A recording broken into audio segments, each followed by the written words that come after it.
समाजवाद क्या है, आज हम इसी पर चर्चा करेंगे।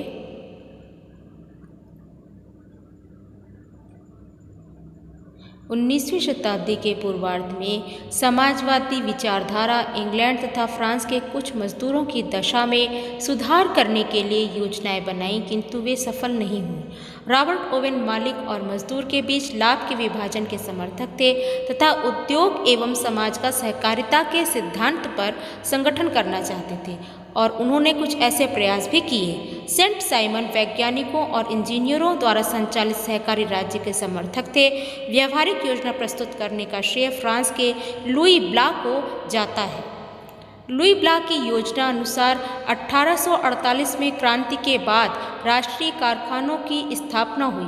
फ्रांस के ये विचारक आधुनिक समाजवाद के अग्रदूत थे। उन्होंने तत्कालीन व्यवस्था पर कुठाराघात करते हुए मजदूरों के हितों की रक्षा के लिए अधिनायक तंत्र जैसे समाजवादी सूत्रों का प्रचार किया।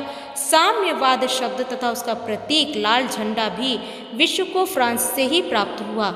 वर्तमान में प्रायः साम्यवाद को समाजवाद का उग्र रूप माना जाता है, किंतु मार्क्स ने इस अर्थ में इस शब्द का प्रयोग नहीं किया था।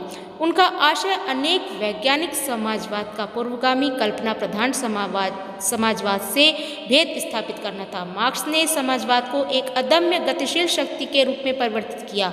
मार्क्स ने अपने मित्र फ्रेडरिक एंजेलिस के साथ मिलकर विश्वविद्यालय साम्यवादी घोषणा पत्र प्रकाशित किया, जो आधुनिक वैज्ञानिक समाजवाद का आधार है। इस घोषणा पत्र में मार्क्स के वे सभी विचार विद्यमान हैं जिन्हें मार्क्स ने अपनी कृति दास कैपिटल में प्रतिपादित किया था। मार्क्स का मुख्य सिद्धांत इतिहास की भौतिकवादी व्याख्या है। उसका विचार था कि इतिहास एक तार्किक एवं क्रमबद्ध विकास है। मार्क्स का दूसरा सिद्धांत वर्ग संघर्ष का है। उसका विचार है कि समाज का विकास वर्ग संघर्ष के द्वारा होता है।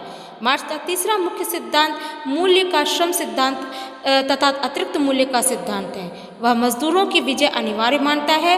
तत्पश्चात उत्पादन के समस्त साधन राज्य के नियंत्रण में आ जाने से सभी लोगों को परिश्रम के लिए विवश किया जा सकेगा।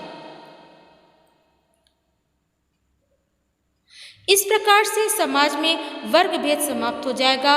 नवीन समाज मार्क्स के कथनानुसार राज्यविहीन एवं वर्गविहीन होगा, जिसमें उत्पादन उपभोग के लिए होगा, मुनाफे के साथ बिक्री के लिए नहीं। वास्तव में समाजवाद की यही यथेष्ट संकल्पना होगी जो समाज में समानता समरसता के साथ एक आदर्श सामाजिक स्थिति को प्रतिबिंबित करेगी।